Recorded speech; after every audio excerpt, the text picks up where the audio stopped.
The humid summer air hung thick and heavy in the imperial dungeon, smelling of stale fear, unwashed bodies, and the bitter tang of antiseptic herbs. Sima Qian, the grand historian, pressed his cheek against the cold, rough stone, feeling the damp chill seep into his bones. This was a stark contrast to the burning shame that consumed his spirit as he awaited his sentence. The ultimate choice offered by a capricious emperor was simple: death, swift and restoring honor, or the ultimate humiliation. Castration, the punishment of the silkworm's chamber. Emperor Wu, whose power was as boundless and unforgiving as a flood, granted this macabre mercy only because Sima Qian held the title of Grand Historian. This office traditionally recorded the celestial order and the earthly affairs of the Son of Heaven.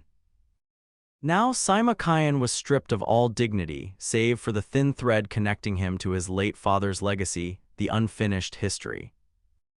To choose death was personal redemption, erasing the stain of defending General Li Ling, but it was also betraying his ancestral mission. To live was to endure a fate worse than death, existing as neither man nor woman, merely for the chance to hold a bamboo slip in hands that would never know a sun. This frozen moment 2,000 years ago in the darkness of a Han Dynasty prison crystallizes the eternal conflict at the heart of human experience.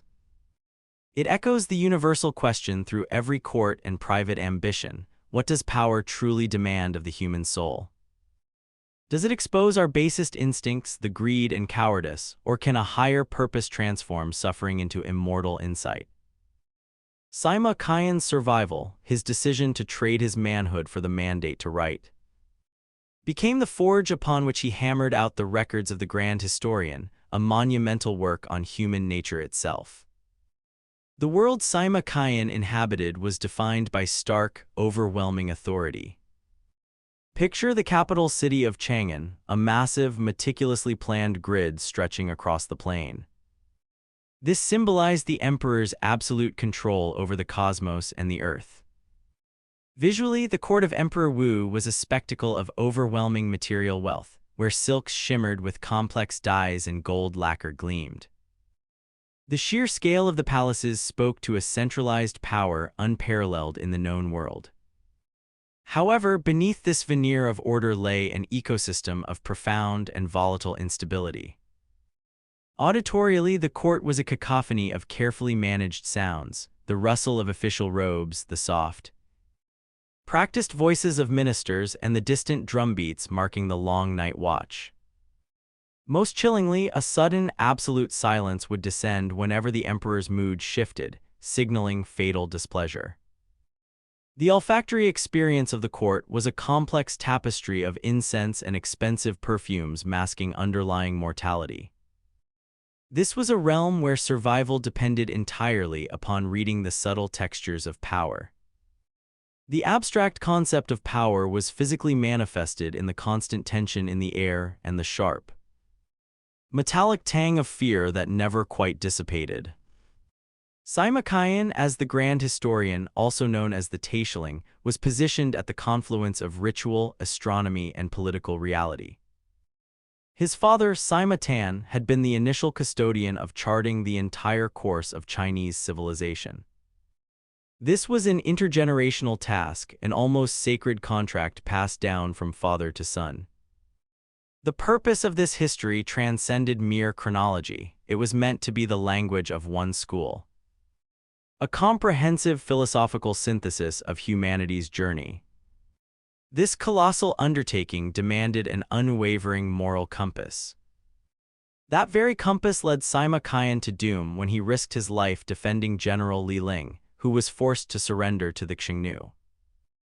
Emperor Wu saw this defense as treasonous criticism of imperial judgment. The price for truth was the gongxing, or castration. To understand the foundational importance of the Shiji, we first need to look at its radical departure from previous historical models.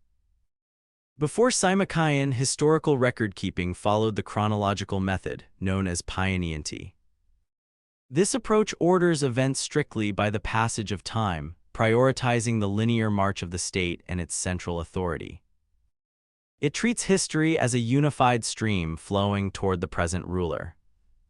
This timeline style is excellent for verifying sequence, but it often struggles to capture the messy tapestry of individual actions occurring across different social classes. The focus remains strictly on the what and the when of the royal court. Sima Qian rejected this singular, monolithic view. He pioneered the biographic history style, or Jizhuan-ti. This concept, central to the Shiji's genius, is expanded across 4 critical layers of understanding. First, the definition of Jizhuan-ti is a structure organized around individuals and specific topics, not a continuous timeline. It divides history into 5 distinct sections: the Benji of emperors, the Shijia of nobility and meritocracy, the Lijuan of prominent individuals, the Biao for chronological tables, and the Shu on institutional subjects like ritual and economics. This arrangement allows Sima Qian to tell the same story 5 different ways, providing layers of perspective crucial for depth. Second, visualizing this structure reveals its power. Imagine history not as a single river, but as a vast, interconnected delta. The Benji is the main channel, the story of the ruling house. However, Sima Qian dedicates over half of the Shiji's 130 chapters to the Lijuan, the biographies. These biographies are the crucial tributaries, following the lives of generals, assassins, philosophers, and merchants. This is where the historian truly delves into the human heart. One cannot understand an emperor without understanding the general who betrayed him or the commoner who rose against him. The structure itself is a radical act of democratizing history. Third, the human perspective afforded by Jizhuan-ti is revolutionary. By focusing on individuals, Sima Qian forces the reader to confront ethical choices made under pressure. He is more concerned with the visceral experience of the human actors than abstract political theory. How did an official choose between loyalty and life, or how did a desperate commoner justify insurrection? The biographies become psychological portraits, showing people struggling with ambition, fear, and desire. He is creating an academic study of humanity, not merely a royal ledger. Fourth, the modern relevance of Jizhuan-ti remains profound. Today, we consume history largely through narrative biographies and focused documentaries. Sima Qian invented the genre of character-driven narrative history. His model underpins all subsequent biographical studies in East Asia, setting the standard that history must be felt and understood through the choices of its players. The very impulse to study the lives of leaders and citizens alike, tracing patterns of success and failure, stems directly from Sima Qian's framework. The profound intellectual achievement of the Shiji cannot be separated from the personal trauma of its author. Sima Qian's choice of the Gongxing, the most devastating physical and social blow a man could endure, was the ultimate expression of the weight he assigned to his ancestral mission. To explore this moment, we must imagine Sima Qian immediately after the sentence was passed, the prison walls closing in. His internal dialogue would have been a raging torrent of conflict. He would have thought that shame was not just the physical wound, but the theft of his identity as the son of the grand historian, a scholar and a man of courage.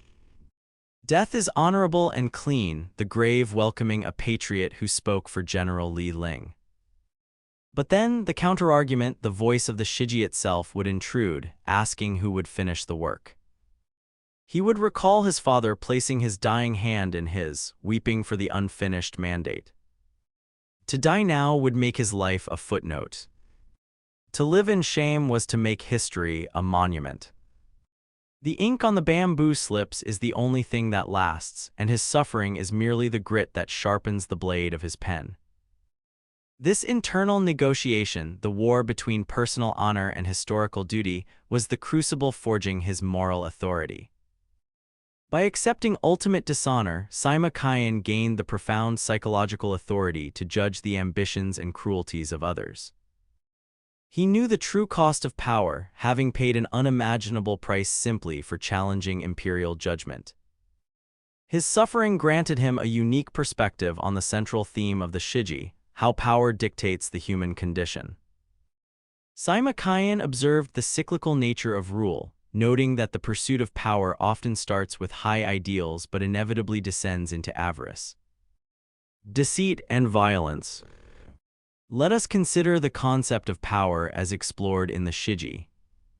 First, the definition of power for Sima Qian was not merely political control, it was the ability to achieve future advantage through present means. This concept encompasses both natural power like intellect and physique and instrumental power like wealth and armies. In ancient China, this power often derived from the ruler's ti, or inherent moral force, which was believed to guarantee social order. Second, concretely visualizing power's manifestation, Sima Qian showed it in action. Power is the ruthless determination of Liu Bang, who threw his own children from his carriage to escape faster, yet later adopted benevolence to secure his reign. Power is the sheer physical force of Qin Shi Huang's armies, but also the insidious power of the eunuch Zhao Gao, who manipulated the second Qin emperor simply by replacing a horse with a deer and asking the court to identify it. Third, the human perspective on power is characterized by a fundamental impulse toward dominance, often manifesting as egoism and haughtiness. But this ambition is inherently unstable. When a ruler uses power merely for self-indulgence, their virtue dissipates, leading to the cynical disaffection and eventual betrayal of their subordinates. Sima Qian chronicles the private anguish of those forced to comply with tyranny, the gnawing anxiety of ministers who knew any word could lead to execution. Fourth, the modern relevance of this definition of power is undeniable. Whether in a dynastic court or a modern corporation, power remains the deployment of present means for future advantage. Sima Qian's lesson that power divorced from responsibility becomes destructive is a timeless warning to leaders who prioritize personal pleasure over public good. Sima Qian's focus on the Lijuan allowed him to capture the extremes of human action under the strain of obtaining or retaining power. Few episodes illustrate the contrast between brutal pragmatism and moral integrity better than the rivalry between Liu Bang, later Emperor Geazu of Han, and Xiang Yu, the tragic aristocratic warrior. Let us bring to life the end of the Chu-Han contention at the Battle of Gaixia, around 202 B. Visually, the scene is one of mud, shadow, and desperate light. Xiang Yu's vast army, once invincible, is surrounded and weakened, huddled in the gloom. Campfires cast grotesque shadows on the worn faces of the soldiers. The dawn later breaks upon a field littered with broken bronze, torn banners, and deep, dark stains of blood soaking into the soil. Auditorially, the defeat begins not with a drum, but with an agonizing, musical lament. Liu Bang's general Han Xin orders his troops to sing the folk songs of the land of Chu. The sound of thousands of voices mournfully singing familiar tunes drifts across the encampment.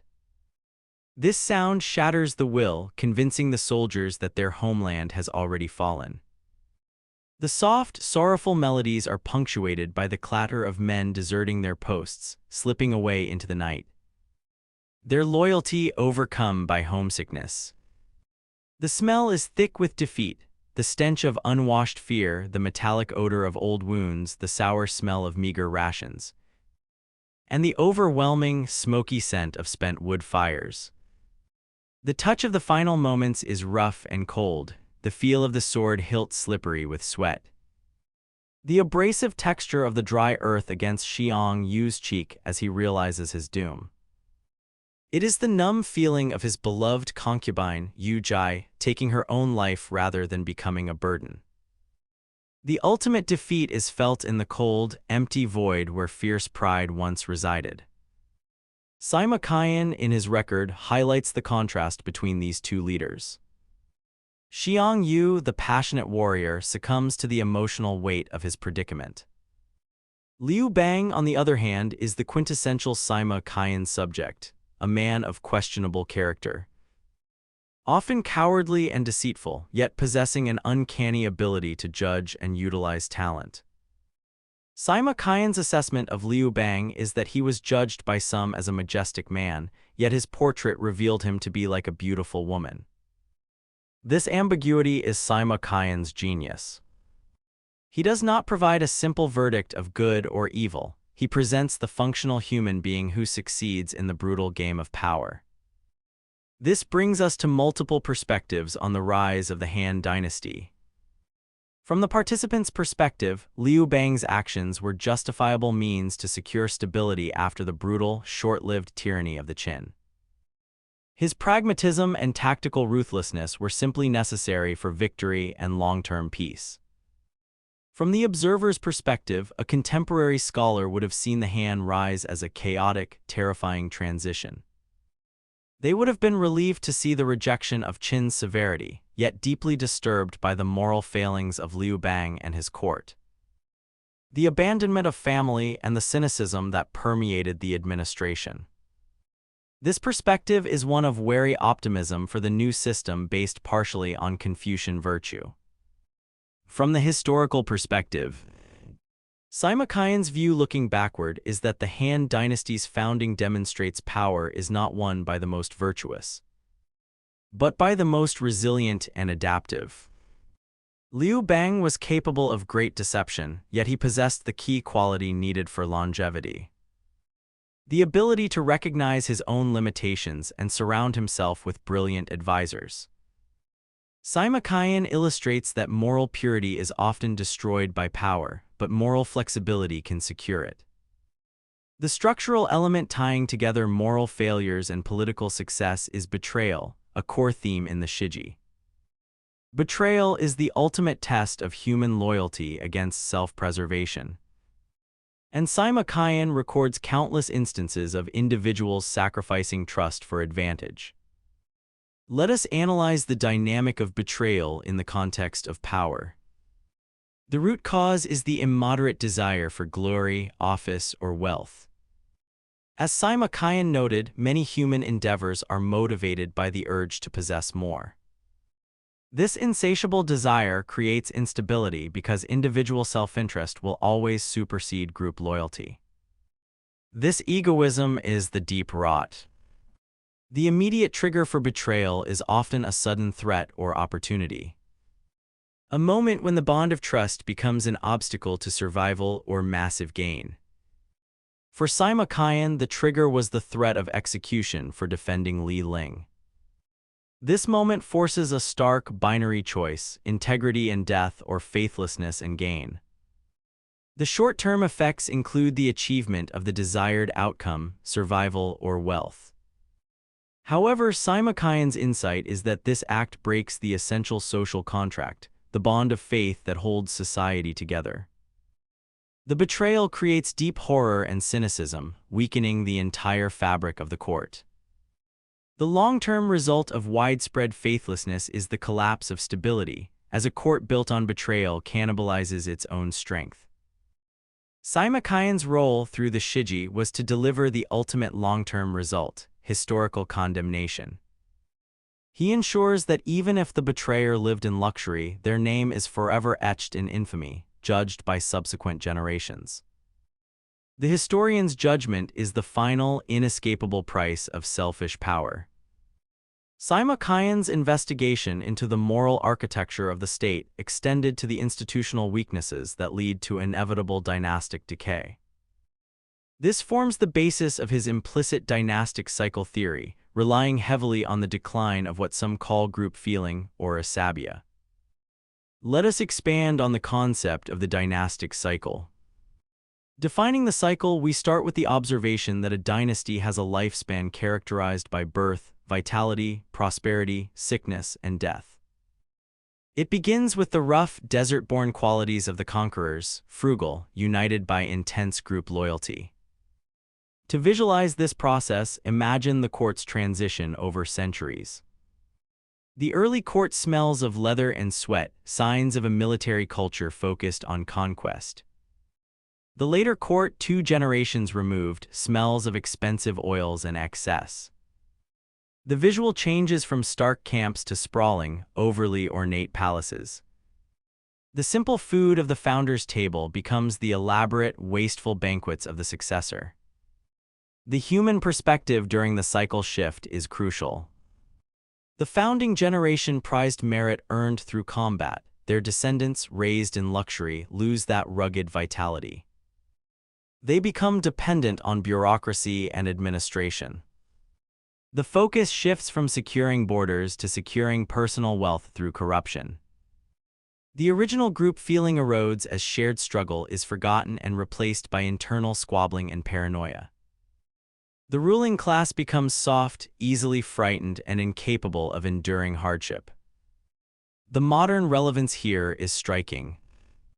This pattern of decline, from mission-driven efficiency to self-indulgent inertia, is repeated endlessly in organizations. Sima Qian's analysis serves as a management textbook. The moment current means are dedicated to private pleasure rather than the original mandate. The seeds of failure are sown. The vigor necessary for sustained leadership is exchanged for the comforting malaise of decadence. Sima Qian recorded the full spectrum of characters that populate the ecosystem of power, not just the emperors, but also the advisors, assassins, merchants, and philosophers. He was particularly drawn to figures representing the tension between self-interest and public duty. Consider the role of the honest official and the treacherous sycophant, contrasting figures found throughout the Lijuan. Sima Qian presents the official who chooses to speak truth to power, knowing the fatal consequences, against the flattering courtier who skillfully manufactures consensus around the emperor's desires. We can imagine the contrasting internal monologues of these two figures.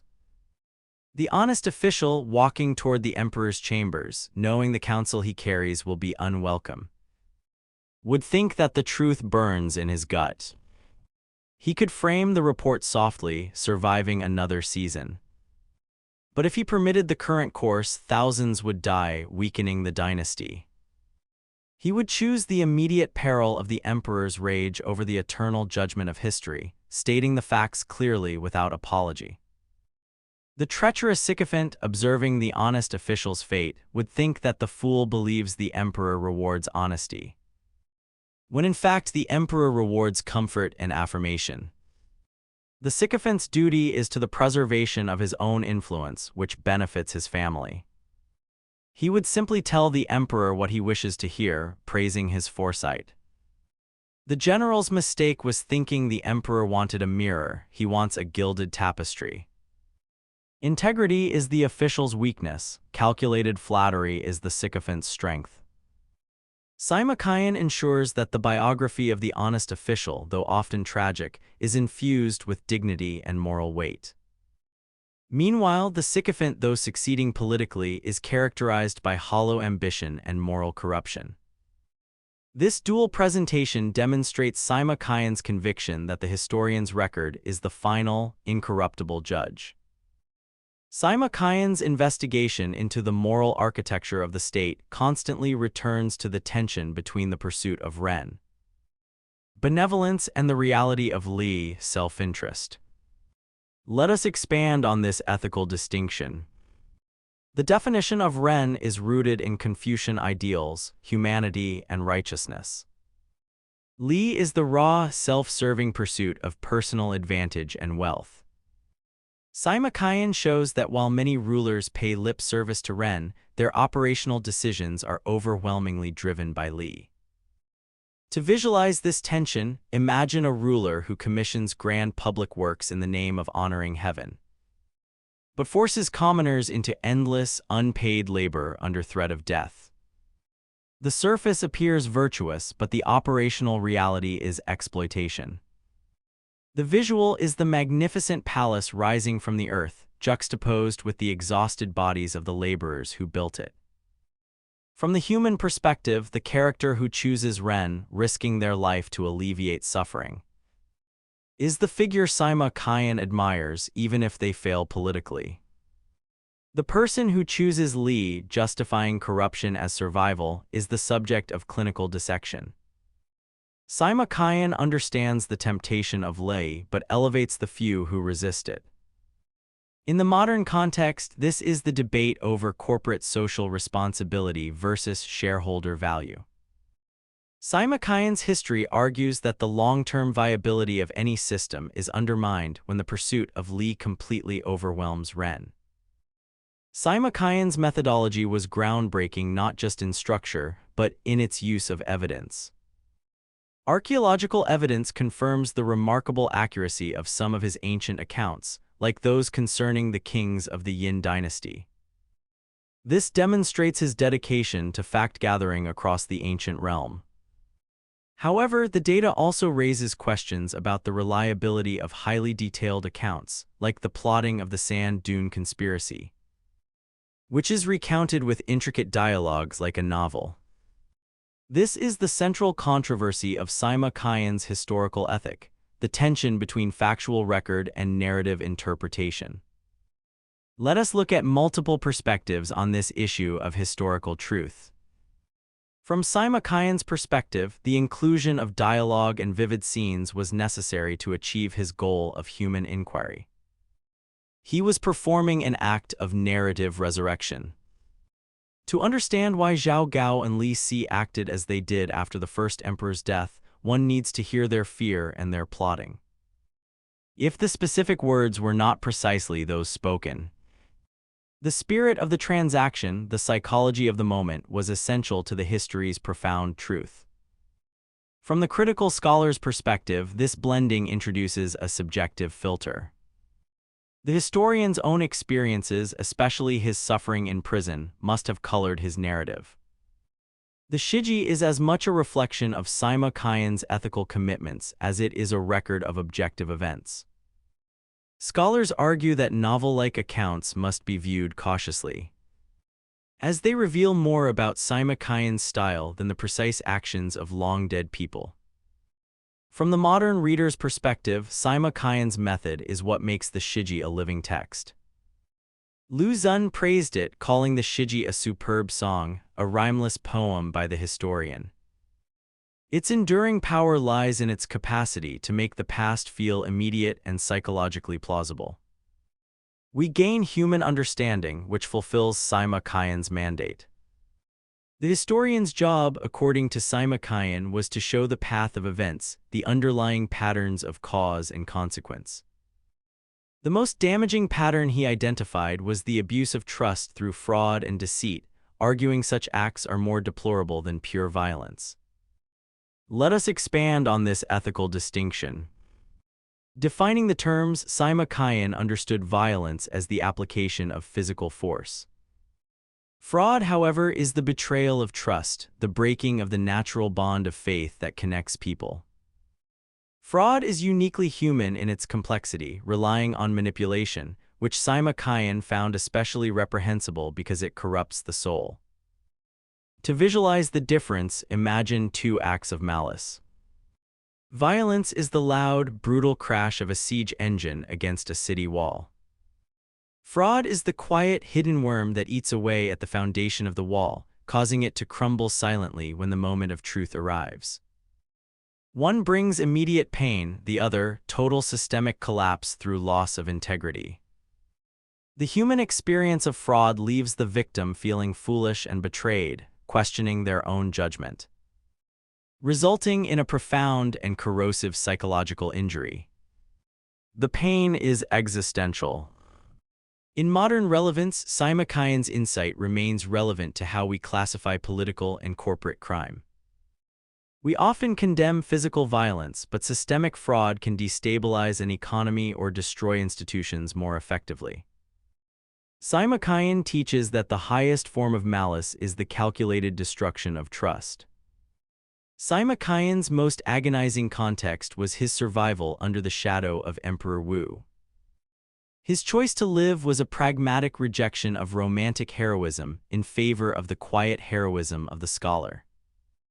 We should imagine the self-reflection of Sima Qian years after the Gongxing, sitting with his bamboo slips.